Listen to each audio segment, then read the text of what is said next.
session of our Sample Quality Insights Tech Showcase today. Before I hand it on over to Terrence, I just have a few things I want to go over. First, we have that chat box. Make sure to let us know where you're tuning in from and drop your LinkedIn so we can all connect. And next, we have the Q&A box. Make sure to drop any questions that you have for Terrence in that chat box, and we will be sure to get to them at the end. And so now I will hand it on over to you. Great. Thanks, Bridget. Yeah, as mentioned, I'm Terrence McCarron. I am the CEO and founder of OpinionRoute. Today, I'm going to do a custom demonstration. I kind of pre-built a workflow of our enterprise platform that we call the Navigator, which is really dedicated towards sample quality and has a few interesting components. But before I jump into the demo, I thought it might be interesting just to pick up where Lenny and Carrie left off and give a little contextual background of my experience in the industry as it relates to the topic. So I've been in survey research since 1999. I like to say that my career started just before the apocalypse. And the apocalypse I'm referring to is the Y2K apocalypse that wasn't. But in 99, this is literally the cover of a Time magazine article or issue at the time that really focused on what a large segment of the population was really worried about. And for those of you under 35, I'll just share that this was a time of rapid technology evolution, and there was some corners cut along the way. And there was this worry in society that maybe we cut a few too many corners, and no one really knew on New Year's Eve at midnight what was going to happen, particularly as the year flipped over to a new millennium. So for me, I think that's kind of funny because we were worried about the healthcare system crashing, the banking system crashing, air traffic control system. And of course, it ended up being something that had largely been mitigated in the time leading up to that. I think that whole experience is a really interesting analog for where we are right now, given the recent years' pace of change in the online sample business. So when I think about it from my career standpoint, I really view my nearly quarter century as dividing up into two different phases. And the first part I love talking about, walking down sort of memory lane here. You know, I got started at a time in the industry that was very heavily reliant on telephone as a methodology for survey research. So I learned the foundations of random digit dial sample and best practice in interviewers and the telephone data collection system overall. And during that first 4 or 5 years, I saw things starting to shift to online. So I made a leap into the online panel space. And a couple of years after that transition, I really spent in the offices of survey researchers who were very carefully evaluating the impact of this new approach and, in a lot of ways, this new technology on the data from both a quality and reliability standpoint. And that kind of formational experience was really carried over when online panel then started diversifying into what we used to call river sample at the time. And the direct invite approach to inviting a respondent into a survey was then augmented or even replaced by the use of a router. In each one of these experiences, researchers were very careful working with their vendors to assess the impact. You know, that first transition, sometimes clients ran side-by-sides on tracking studies for a full year before they actually flipped over entirely to online. So my big learning from that phase of my career was how deeply researchers relied on their vendors for data quality and how important that collaboration was. Now, the second phase of my career is really defined by the widespread acceleration and adoption of DIY programmatic sample. And my big takeaway here is this latest phase of technology evolution did not follow the same script. And Lenny and Carrie just mentioned on it if you were at the last session. But really, in a big way, the adoption was fueled by a couple things. One were mergers and acquisitions. But really, if we're being honest, the dramatic drop in CPIs were a big driver in this. It freed up budget to do more research. And at the same token, it also increased profitability for market researchers who really suffered in the transition from phone to online. So that was made a lot of sense from a business standpoint. And then as we fast forwarded as the years progressed, there was actually a really interesting revelation that sort of occurred bit by bit. And we started seeing how the programmatic sample companies adapted once the adoption occurred. And the big thing that happened is gradually and over time, they were pushing the buyers, the researchers themselves, to the DIY platforms, which enabled them to cut back on their services teams. So they really pushed in that direction of DIY, which goes against the script of everything I learned in the first phase. So, and given the nature of the automation and the fewer eyeballs that were actually assessing things, the conditions were really ripe for fraud to take off, just like it had in the advertising technology world. So my big takeaway, as it didn't follow the script, is that the survey researchers really, instead of relying on this collaboration, they absorbed all the work associated with driving quality and finishing projects on time. And they are really the heroes of this second phase of my career. So generally when I talk like this, I get asked a lot of questions along the lines of, well, why did this happen? Why did they do this? And I think it's a business driver, but the best analogy, and I used this when I was leading teams on the programmatic sample side, but the analogy of Expedia, I think, is extremely relevant here. And I'll just give you a little personal example to bring it home. But, it's March 10th today. Maybe you have an upcoming spring break trip to somewhere warm and sunny. Maybe like me, you would have booked your flight on Expedia. So let's say we're the day of your trip. You drive to the airport, you get to your gate, and you find out that your plane is delayed by 3 hours. If you've done any travel, this is a frustration we've all experienced. I tend to stew when I sit at the gate, and I'm sort of thinking about who should I blame for screwing up my day? And not for a second do I ever think about Expedia. Expedia is the place where I just booked the ticket. Where I really cast my ire is toward the airline themselves.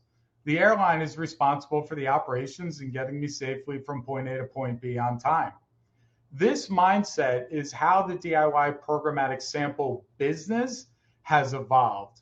They're not really thinking of themselves in the same way as being the owner of all the supply, but instead they want to be the place where all the transactions occur.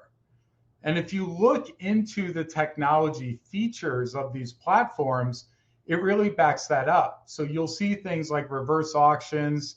You'll see an economic focus that's really leaning in on the click as opposed to the good quality complete. They're sort of betting on the notion of researchers have a subjective definition of quality.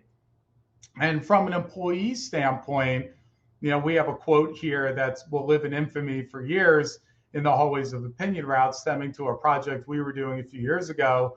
And things started going sideways on both the delivery and on the quality side. And when we pressed for answers, what we were told is, I don't really know. I click a button and stuff happens. So that speaks to the different kind of talent formation that happens versus when I came into the industry and was trained in a different era. So a little bit about OpinionRoute, since now you know a little bit about my experiences. I really started OpinionRoute in 2013 to really make the industry have an option if they wanted to return to that collaboration. And the way we started is still a strong part of our business today, which is we are an operations partner for survey researchers. We tend to get inside a little more deeply than a typical vendor. In an ideal state, we're viewed as a strategic partner. And for some, we might just be a sample partner, others programming, hosting, and sample. But in any scenario, we really run a lot of market research surveys today, and we use all of those findings to best understand in today's sort of dynamic, in today's ecosystem, how are researchers defining data quality? Because ultimately, we believe that's where the expertise lies.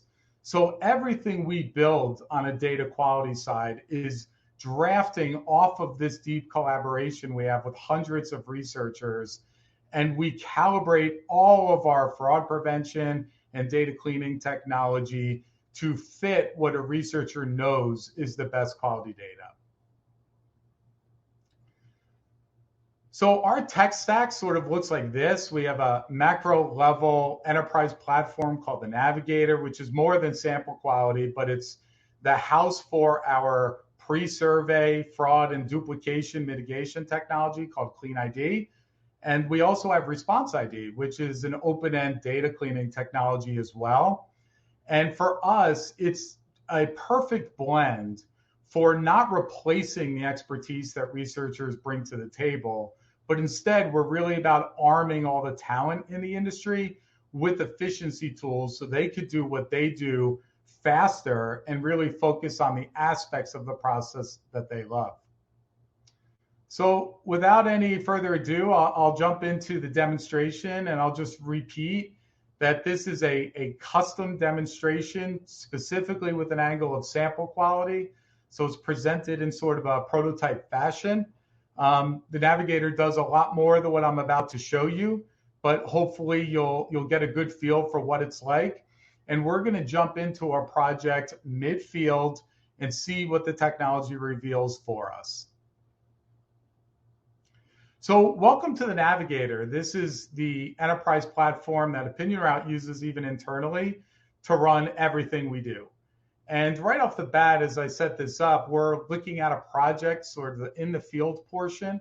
We're halfway through the schedule. As you can see, this is 2 days ago. We have 2 days remaining in field. So right off the bat, what we seek to do is present to the research manager, the project manager, extremely quickly a read on how that project is going, again, with a particular emphasis on quality.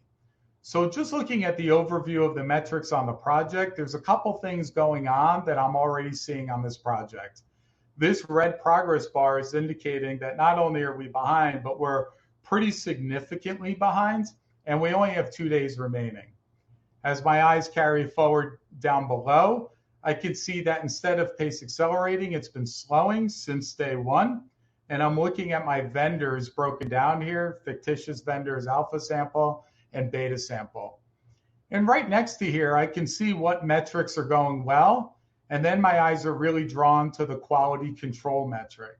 Now, in this case, quality control is defined as all of the completed surveys that were then removed after a quality review. So this is a metric that's driven by things that are happening in the survey. Now I can see where my problem is. My QC rate is astronomical, way higher than what I expected, and that I'm assuming is really affecting my pace. But I want to drill down a little deeper. So for here, you get to look into our vendor section. You can see alpha and beta lined up in terms of survey metrics pretty clearly. And I can see a couple things that are interesting to me. One is we have good balance in terms of the completes on the vendor. But the thing that's really sticking out, which now I see the root cause of why my QC rate is so bad, is we have one sample vendor that's experiencing an event that's certainly affecting my project. Now, incidence rate, this is a subtle little thing that Navigator points out on a quality basis.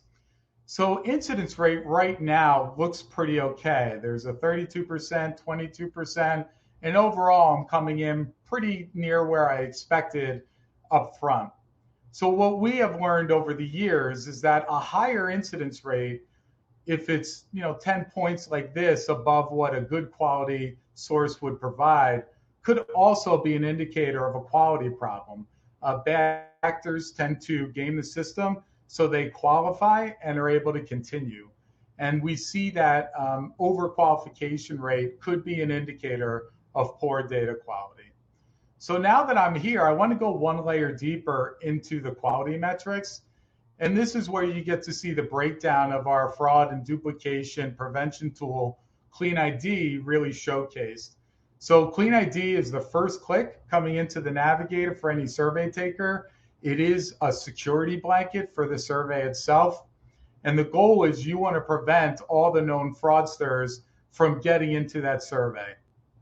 So in this scenario, it's actually validating for me that beta sample not only is experiencing a very high QC rate, but it's also seeing an incredible level of fraudsters attempting to get into the survey. And it's also seeing an incredibly high level of duplicate attempts. Now, none of this would have gotten to the survey yet, but allows me to get a more holistic picture of what's actually happening to beta sample right now. So I've seen enough as far as if this is my project, I've seen enough. I know what I have to do to both get the schedule back on track, but also improve quality. So from this standpoint, what I'm going to do is dig into the vendor section of the navigator. And here you can see the typical vendor setup on any given project. You can see how at the setup of the project, we added alpha and beta sample. And the navigator offers another degree of quality security here. And then this is a write-up I've done a few times already, but ghost completes and link jumping have become a very common technique used by bad actors to game the survey ecosystem. And one of the things we allow vendors to do is to up their game from a link security standpoint. So let me just point out the example that'll really highlight what the difference is between server to server and just the traditional redirect link that is very commonly used and widespread. So in alpha sample, you could see the complete redirect is sort of masked really. It doesn't indicate any respondent statuses or IDs. You know, this has hashes. It's masked in a way that someone really couldn't see in their URL bar. Now, but beta sample, on the other hand, it's very clear. So they can actually see how the status is being communicated back to the sampling system. And they're also able to identify what their ID was for that project. This has become very insecure in the last year in particular in our industry at large. So for us, the navigator really works with vendors. And if they want to up their game on security, we can provide that for the survey researchers without them having to worry about it at all whatsoever. So at this point, what my goal is to put beta sample in pause, and then I'm going to come over and I'm going to add a new vendor. And as I do that, all I have to do is type in the vendor I want to use, in this case, Gamma Sample, and all of their links and their security levels are already preloaded because that's set up on a system level. So I just add them and I click save. And now what I'm going to do is fast forward 2 days. Here we are, March 10th. My deadline is today. I want to check on how my project's going.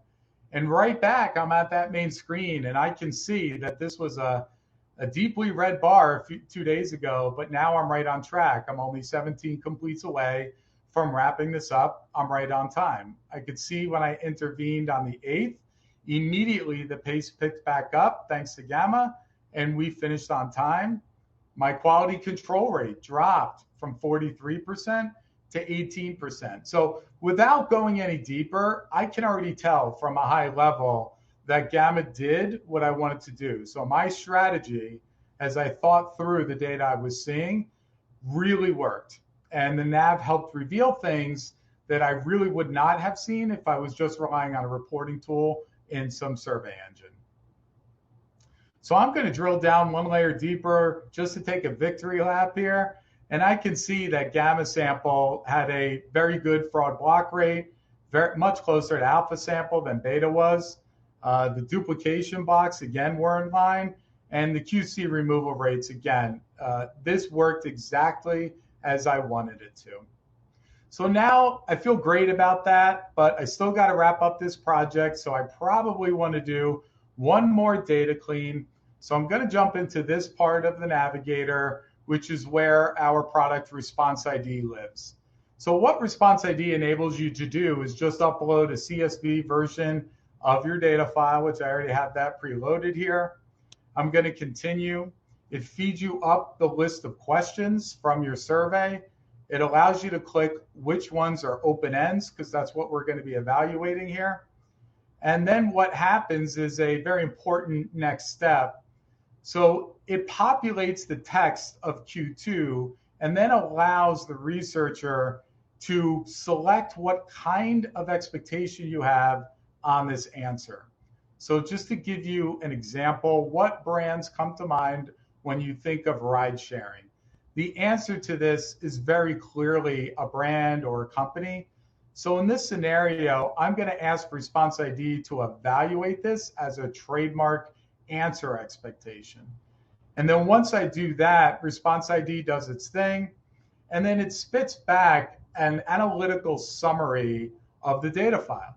It goes through line by line and it scores every verbatim based on its risk of being poor quality. And again, fraud is one aspect of quality, but it's also evaluating for what could be a real person just not reading the question close enough, or being disengaged, or copying and pasting an answer off of a Google search. It's evaluating things that could be poor quality from a real person as well. And the way we actually suggest researchers use this to save time is right off the bat. If Response ID is giving you something rated high or critical, that's bad. That is poor quality. You should dump it. You should kick it out. And similarly, over time, what our clients typically do is they get very comfortable with that low threshold as being something that they can count on as matching the way they would assess quality, as being low risk for fraud or poor. So in this scenario, these generally could be skipped over on the manual review. And then we really recommend that the expert, right, the researcher themselves, spend their time really digging into this medium category, which a lot of times is higher than 8%, but spend your time applying your knowledge on a line by line review of that data to assess what you want to keep and toss. And then all of this is exportable, and you can do this in whatever way is possible. If you run this multiple times, you can aggregate all of the uploads down in one report as well. Now, the last thing I'll show you is the ability to run deeper analytics. So if I have a problem project like that, I'm feeling good that I caught the quality and pace problem while I could still affect change. But I'm also a little shaken that I added beta sample in and it led to such a bad outcome. So for me, I want to go back to the macro analytics. I want to run a report that's quarter to date. And I want to analyze if something's going on systemically with that vendor, or if something maybe just happened on that one project. So as I look at the aggregate data acceptance rates across all my projects and all vendors, and I'm highlighting the average line and dotted, I can see that beta sample really started January pretty good. They were right on par.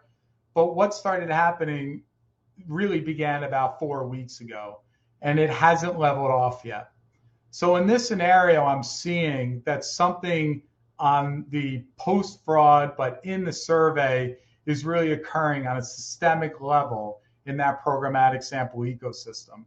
And then when I do the same evaluation with Clean ID on an overall basis, I'm seeing that they're also across the board experiencing a widespread infestation, if you will, of fraud. So this is telling me, and I could see this a few different ways, but the biggest thing I want to do now as a researcher, as a business owner, is I want to go in here and I want to evaluate beta sample in terms of how often I'm using them. And according to this report, beta sample is my #1 vendor. I've bought the most completes from them out of anybody. And I'm now realizing I need to change that up because every project they're on right now is experiencing a multi-system quality failure. And what I want to do is I want to set up a meeting to have a conversation with them. Maybe they don't know. And I want to share with them everything that the navigator is giving me to help guide them on a path where they can shore this up. So that is pretty much the summary of the navigator and the tour I wanted to give you today. I'll just say that we're expected to launch our newest version of the navigator and make it available across the market this summer. And right now we're in a closed beta phase where we have a handful of research firms that are getting in really deeply and running projects on the navigator. And we're also doing UX research with survey researchers evaluating and giving us feedback on new modules that are coming online this quarter and next as well. So I just want to offer this as a QR code. If you'd like to join the waitlist for the closed beta, or if you want to participate in some of that UX research, just pick up your phone, open the camera. You can scan this QR code. It'll bring you right here to this link. All of these registrations are coming right to me. And I'd be happy to add you to the list in coming weeks, and we'll reach out and provide some opportunities as they become available for you to get some more early access insights into what we're actually doing. So that's it for me. I'd love to turn it back to you, Bridget, and you can take it from here. Awesome. Thanks so much. We do have some time for questions. So if anything comes up, make sure to put that in the Q&A box and we will get to it. We do have some questions to start with.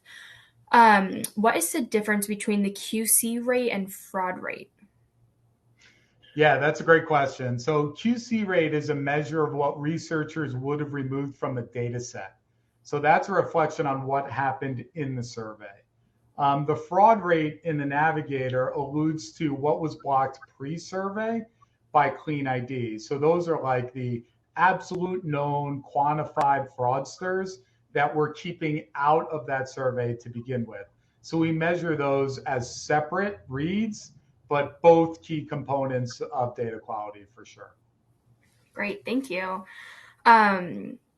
Is this platform live?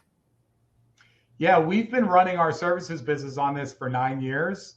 What we're working on now is the latest massive upgrade. Some of the things you're seeing reflect our new UI that's coming online. It is live, but we're not making it available until the summer for survey researchers. Great, thank you. And what sample companies are available with this platform? Yeah, so that's one of the big advantages. Any sample company can be used in this. It's not limited based on any pre-existing business relationships. Any survey researcher can come on and use any of the hundreds of sample companies that exist globally because it does operate on a link convention and also has the opportunity for server connections and API connections as well. So from that standpoint, it's not limited to any particular sample vendor. That's really great to hear. Thank you. And what else does this platform do besides data quality? Good question. So Navigator is really designed to be a workflow efficiency tool. So it does everything like add dramatic efficiency to the survey testing side. It checks on project and vendor statuses over the weekend and at night for the users. It automates backend ID reconciliation and vendor cost confirmation. We've really evaluated all the little microprocesses that are often just taken for granted and try to script a way of bringing novel efficiency to each one of those steps in a really user-friendly format. So it really is a comprehensive survey research workflow platform that way. Great. Thank you so much for all of the great information that you shared today and for all of the questions as well. Remember to our audience, if you have any other questions or you want to get in touch with Terrence or his team, you can scan that QR code and you can go over to their website as well. So thank you, Terrence, for joining us today, and we will see you all in the next session. Thank you.